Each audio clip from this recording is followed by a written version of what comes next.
Prefacio. Un pedacito de cielo. Era una forma de ver la lámina de vidrio que tenía delante. Medía más o menos lo mismo que un portarretratos, 20 por 25 centímetros, y no más gruesa que el cristal de una ventana. Estaba recubierta por un lado con una fina capa de emulsión fotográfica, que ahora tenía varios miles de estrellas fijas como diminutos insectos atrapados en ámbar. Uno de los hombres había pasado toda la noche en el exterior, orientando el telescopio para capturar esa imagen, junto a una docena más que formaban el montón de placas de cristal que la estaban esperando cuando llegó al observatorio a las 9 de la mañana. En un ambiente cálido y seco, con su vestido largo de lana, se dirigió hacia las estrellas. Determinaba sus posiciones en la cúpula celestial, medía su brillo relativo, estudiaba cómo cambiaba su luz a lo largo del tiempo, obtenía indicios de su contenido químico y, de vez en cuando, descubría algo que posteriormente aparecía en la prensa. Sentadas junto a ella, otras 20 mujeres hacían exactamente lo mismo. Era la única oportunidad laboral que el Observatorio de Harvard ofrecía a las mujeres al principio del último cuarto del siglo XIX, y no era algo habitual para una institución científica, y puede que incluso menos para un bastión masculino como era la Universidad de Harvard. Sin embargo, la amplitud de miras del director a la hora de contratar personal, unida a su compromiso de fotografiar sistemáticamente el cielo nocturno durante décadas, creó un campo de trabajo para las mujeres en un universo de cristal. La financiación para esos proyectos provenía principalmente de dos herederas con un gran interés en la astronomía, Anna Palmer Draper y Catherine Wolfe Bruce. El numeroso personal femenino, al que a veces se hacía referencia como el harén, estaba formado tanto por mujeres jóvenes como mayores. Eran buenas en matemáticas o eran devotas astrónomas o ambas cosas. Algunas formaban parte del alumnado de las recientemente creadas escuelas superiores femeninas, aunque otras solo aportaban los conocimientos adquiridos en la escuela secundaria y sus habilidades innatas. Incluso antes de conquistar el derecho al voto, muchas de ellas realizaron contribuciones de tanta importancia que sus nombres se ganaron un lugar de honor en la historia de la astronomía. Williamina Fleming, Antonia Maury, Henrietta Swan Leavitt, Annie Jump Cannon y Cecilia Payne. Este libro es su historia. Capítulo 1. El propósito de la señora Draper. La mansión Draper, en la parte alta de la avenida Madison a la altura de la calle 40, rebosaba del nuevo resplandor de la luz eléctrica en la noche de fiesta del 15 de noviembre de 1882. La Academia Nacional de Ciencias se reunía esa semana en la ciudad de Nueva York, y el Dr. Henry Draper y su señora habían invitado a unos 40 de sus miembros a cenar. Mientras la habitual luz de gas iluminaba el exterior de la casa, las innovadoras lámparas incandescentes de Edison ardían en el interior, para el divertimiento de los invitados a la mesa. El mismo Thomas Edison se sentaba entre ellos. Había conocido a los Draper años atrás, en una excursión al territorio de Wyoming para ser testigos del eclipse total de sol del 29 de julio de 1878. Durante esa pausa memorable de oscuridad a mediodía, mientras el señor Edison y el doctor Draper llevaban a cabo sus observaciones planificadas, la señora Draper iba enumerando en voz alta los segundos que duraba la completa oscuridad, 165 en total, para el beneficio de todos los expedicionarios, desde el interior de una tienda de campaña, donde permanecía apartada, sin poder ver el espectáculo, para que éste no la desconcentrara y le hiciera perder la cuenta. La pelirroja señora Draper, una famosa heredera y anfitriona, supervisaba con satisfacción su salón bañado en luz eléctrica. Ni siquiera Chester Arthur en la Casa Blanca iluminaba sus cenas con electricidad, ni tampoco podría congregar a un grupo tan impresionante de celebridades científicas. Mientras tanto, la señora Draper daba la bienvenida a los famosos zoólogos Alexander Agassiz, que había bajado desde Cambridge, Massachusetts, y a Spencer Bird, que había subido desde la institución Smithsoniana de Washington. Presentó al amigo de la familia Whitelaw Reid del New York Tribune a Asaph Hall, famoso en todo el mundo por el descubrimiento de las 2 lunas de Marte, y al experto solar Samuel Langley, al igual que a otros directores de todos los observatorios destacados de la costa este. Ningún astrónomo del país se podía permitir rechazar una invitación a una cena en la casa de Henry Draper. De hecho, esta era la casa de la señora Draper, el hogar de su infancia, construido por su difunto padre, el magnate del ferrocarril y del negocio inmobiliario Cortland Palmer, mucho antes de que el vecindario fuera tan popular. Ella se había asegurado de que la casa fuera lo más adecuada posible para Henry, con todo el tercer piso convertido en su taller de maquinaria y la buhardilla situada sobre el establo reconvertida en laboratorio químico, al que él podía llegar a través de un pasillo cubierto conectado con la casa. La señora Draper apenas había prestado atención a las estrellas antes de conocer a Henry, no más que la había podido prestar a los granos de arena de la playa. Fue él quien le mostró los sutiles colores y las diferencias en la luminosidad de las estrellas, incluso cuando le susurró al oído su sueño de dejar la medicina por la astronomía. Aunque al principio había mostrado interés solo para complacer a su marido, hacía tiempo que se había convertido en su pasión, y había demostrado ser una compañera voluntariosa tanto en la observación astronómica como en el matrimonio. ¿Cuántas noches había pasado arrodillada a su lado en la frialdad de la oscuridad, rociando con una emulsión pestilente las placas fotográficas de cristal que su marido usaba con sus telescopios artesanales? Una mirada de reojo al plato de Henry le confirmó que no había probado bocado alguno del banquete que tenía frente a él. Estaba luchando contra un resfriado o tal vez se tratase de una neumonía. Unas semanas antes, mientras estaba cazando junto a sus antiguos compañeros del ejército de la Unión de las Montañas Rocosas, se desató una tormenta de nieve que los dejó aislados por encima de la zona forestal, lejos de cualquier refugio. El frío y el agotamiento de ese día aún molestaban a Henry. Tenía muy mal aspecto, tanto que de repente parecía un anciano con solo 45 años. Aún así, continuó conversando amablemente con todo el mundo, explicando de nuevo, cada vez que alguien le preguntaba cómo había podido generar corriente para las lámparas de Edison a partir de su propio generador alimentado por gas. Dentro de poco, Henry y ella iban a salir de la ciudad en dirección a su observatorio privado, río arriba, en Hastings-on Hudson. Ahora que por fin había renunciado a su plaza de profesor en la facultad de la Universidad de Nueva York, podían dedicarse a cumplir su objetivo más importante.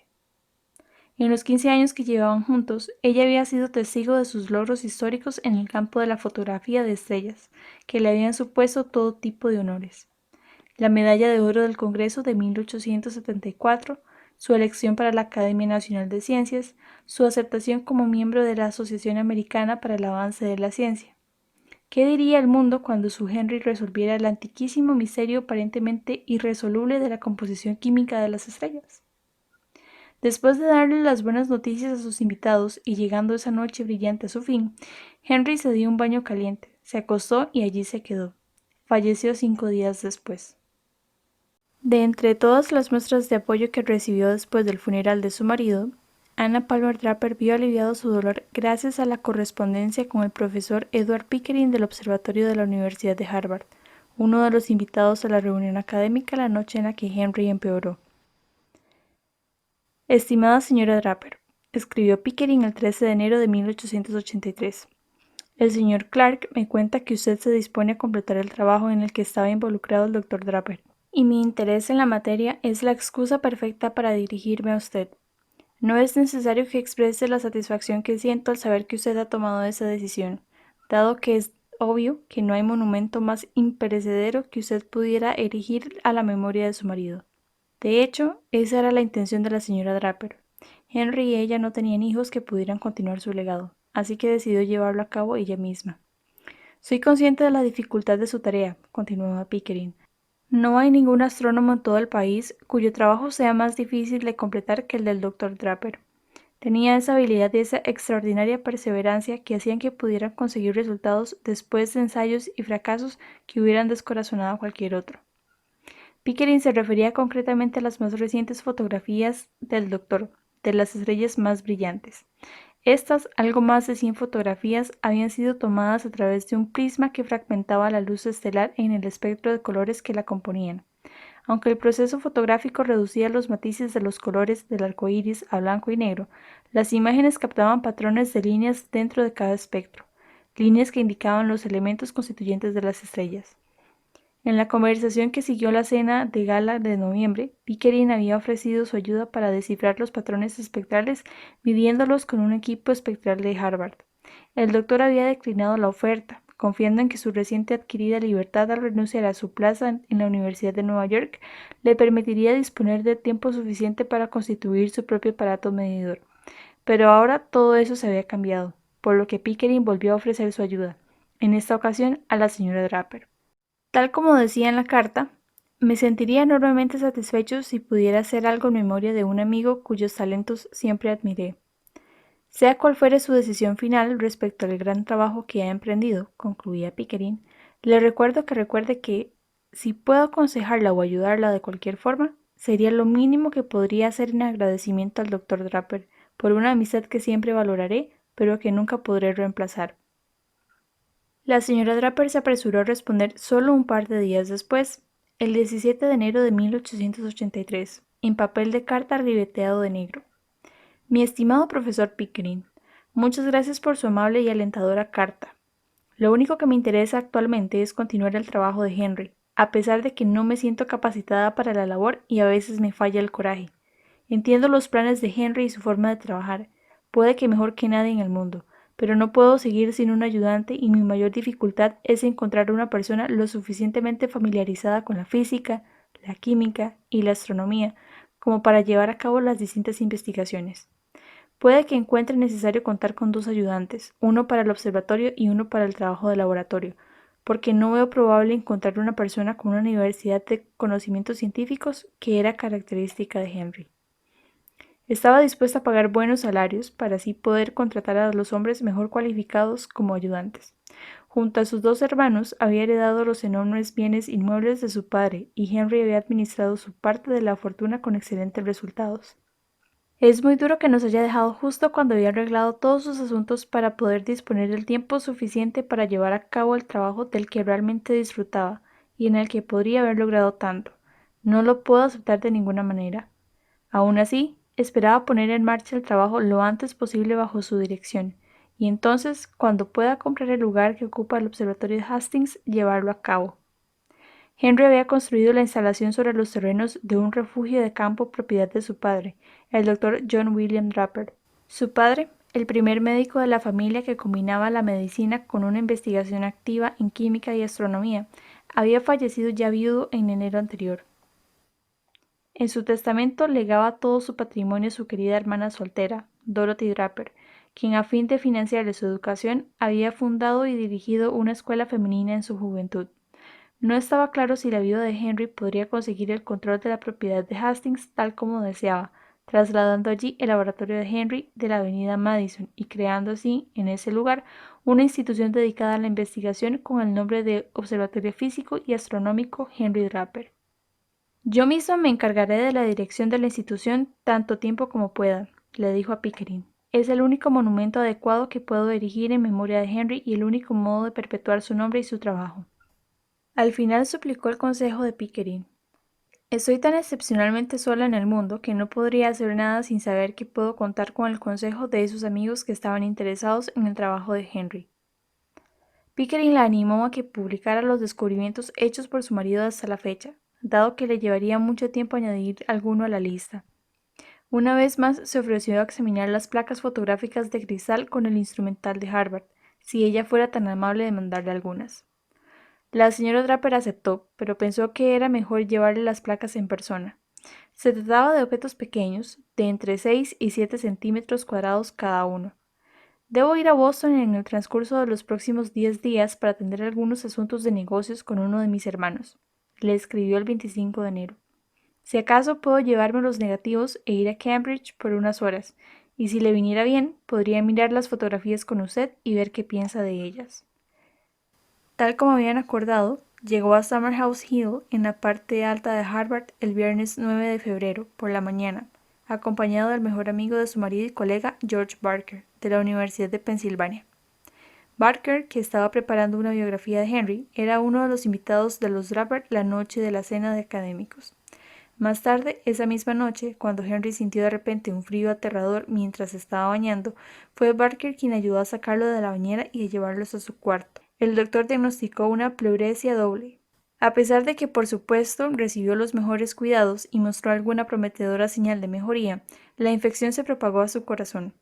El domingo el doctor constató los signos de una pericarditis, que precipitó el fallecimiento de Henry sobre las 4 de la mañana del lunes 20 de noviembre.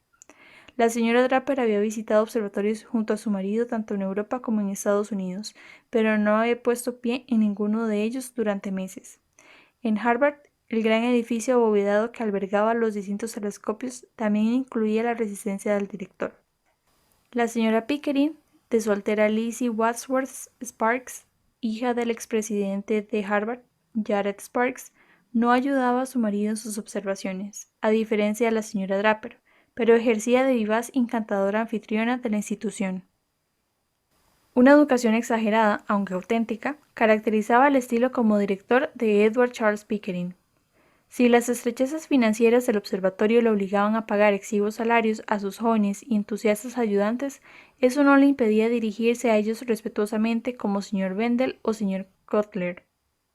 Se dirigía a los astrónomos de más antigüedad como profesor Rogers y profesor Searle, y ante todos se quitaba el sombrero y hacía una reverencia a las damas, la señora Sanders, la señora Fleming, la señora Farrar y todas las demás, que llegaban cada mañana para realizar los cálculos necesarios sobre las observaciones llevadas a cabo por la noche. ¿Era habitual, preguntó la señora Draper, contratar a mujeres para realizar esos cálculos? No, le respondió Pickering. Hasta donde él sabía, esa práctica era exclusiva de Harvard, que en ese momento contaba con 6 mujeres, entre comillas, calculadoras. Mientras que, admitió Pickering, sería indecoroso someter a una mujer al agotamiento, por no decir al frío invernal que conllevaba la observación nocturna con los telescopios, mujeres con habilidad para las cifras podrían ser acomodadas en la sala de computación, donde hacían honor a la profesión. Selina Bond, por ejemplo, era la hija del admirado primer director del observatorio, William Cranch Bond, y también la hermana de su igualmente venerado sucesor, George Phillips Bond. Actualmente estaba ayudando al profesor William Rogers a fijar con exactitud las posiciones en los equivalentes celestes de latitud y longitud de varios miles de estrellas en la zona de los cielos visible desde Harvard, como parte de un proyecto administrado por Alemania, que pretendía trazar un mapa mundial de todas las estrellas vistas desde la Tierra. El profesor Rogers pasaba todas las noches claras junto al gran instrumento de tránsito anotando las veces que las estrellas individuales cruzaban la tela de araña del ocular. Dado que el aire, incluso el aire limpio, curva las trayectorias de las ondas de luz, desplazando las posiciones aparentes de las estrellas, la señorita Bond aplicaba una fórmula matemática que corregía las desviaciones en las anotaciones del profesor Rogers, debidas a los efectos atmosféricos. Utilizaba fórmulas y tablas adicionales para tener en cuenta la influencia de otros posibles factores, como por ejemplo el avance de la Tierra en su órbita anual, la dirección de su rumbo y la inclinación de su eje. Anna Winlock, al igual que la señorita Bond, había crecido en el observatorio. Era la hija mayor de su ingenioso tercer director, Joseph Winlock, el predecesor inmediato de Pickering. Winlock había fallecido de una enfermedad repentina en junio de 1875, la semana en la que Anna se graduaba de la escuela secundaria de Cambridge. Fue a trabajar poco después como, entre comillas, calculadora, para ayudar a su madre y a sus hermanos pequeños. Por el contrario, Williamina Fleming no tenía ninguna relación ni familiar ni universitaria con el observatorio. Había sido contratada en 1879 en la parte de la residencia como segunda doncella. Aunque había acudido a la escuela de su Escocia natal, ciertas circunstancias la obligaron a buscar trabajo en una condición delicada. Cuando la señora Pickering se dio cuenta de las habilidades de su nueva sirvienta, el señor Pickering la designó como copista y calculadora a tiempo parcial en la otra ala del edificio. Tan pronto como la señora Fleming dominó sus tareas en el observatorio, el inminente nacimiento de su hijo la llevó de vuelta a casa en Dundee. Allí estuvo recluida más de un año para regresar de nuevo a Harvard en 1881, dejando a su hijo, Edward Charles Pickering, al cuidado de su madre y de su abuela. Ninguno de los proyectos que estaban en marcha en el observatorio le era familiar a la señora Draper. Los métodos personales y su posición como aficionado le daban a Henry la libertad de trabajar en lo que le interesaba, situándolo en la vanguardia de la fotografía estelar y de la espectroscopía, mientras que el personal profesional de Cambridge perseguía objetivos más tradicionales. Cartografiaban los cielos, monitorizaban las órbitas de planetas y lunas, seguían las trayectorias de cometas y también proporcionaban señales horarias vía telégrafo a la ciudad de Boston, a 6 líneas de ferrocarril y a numerosas empresas privadas como la empresa de relojes Waltham. El trabajo exigía tanto una atención escrupulosa al detalle como una enorme capacidad para soportar el aburrimiento. Cuando a sus 30 años Pickering se convirtió en director, el 1 de febrero de 1877, su responsabilidad primordial era obtener el suficiente dinero para que el observatorio siguiera siendo solvente. No recibía apoyo alguno de la universidad para pagar los salarios, comprar los suministros o para publicar los resultados de sus trabajos. Aparte de lo que recibía por su servicio de hora exacta, el observatorio dependía completamente de las contribuciones particulares. Ya había pasado una década desde la última petición de fondos, entonces Pickering convenció rápidamente a unos 70 entusiastas astrónomos para que se comprometieran a donar entre 50 y $200 al año durante 5 años. Y mientras esas suscripciones iban llegando, vendió los recortes del césped de los 6 acres que componían los campos del observatorio para obtener una pequeña ganancia. Nacido y criado en Beacon Hill, Pickering se movía como pez en el agua entre la adinerada aristocracia de Boston y las salas académicas de la Universidad de Harvard. En los 10 años que había pasado enseñando física en el incipiente Instituto Tecnológico de Massachusetts, conocido por sus siglas en inglés como MIT, había revolucionado la enseñanza de instalar un laboratorio en el que los estudiantes aprendían a pensar por sí mismos mientras resolvían problemas a través de experimentos que él mismo había diseñado. Al mismo tiempo realizaba su propia investigación, explorando la naturaleza de la luz. También construyó y puso en funcionamiento en 1870 un aparato que transmitía el sonido gracias a la electricidad. Un aparato en principio idéntico al que perfeccionó y patentó 6 años más tarde Alexander Graham Bell. Pickering, sin embargo, nunca pensó en patentar ninguno de sus inventos, porque creía que los científicos deben compartir sus ideas libremente. En Harvard, Pickering escogió un tema de investigación de una importancia fundamental que había sido desatendido en la mayoría de los demás observatorios: la fotometría o la medida del brillo de las estrellas individuales. Los contrastes evidentes en el brillo de las estrellas suponían un reto para los astrónomos, que debían explicar por qué algunas estrellas eclipsan a otras. Así como oscilaban en un rango de colores, las estrellas aparentemente también se encontraban en un rango de tamaños, y además estaban situadas a diferentes distancias de la Tierra.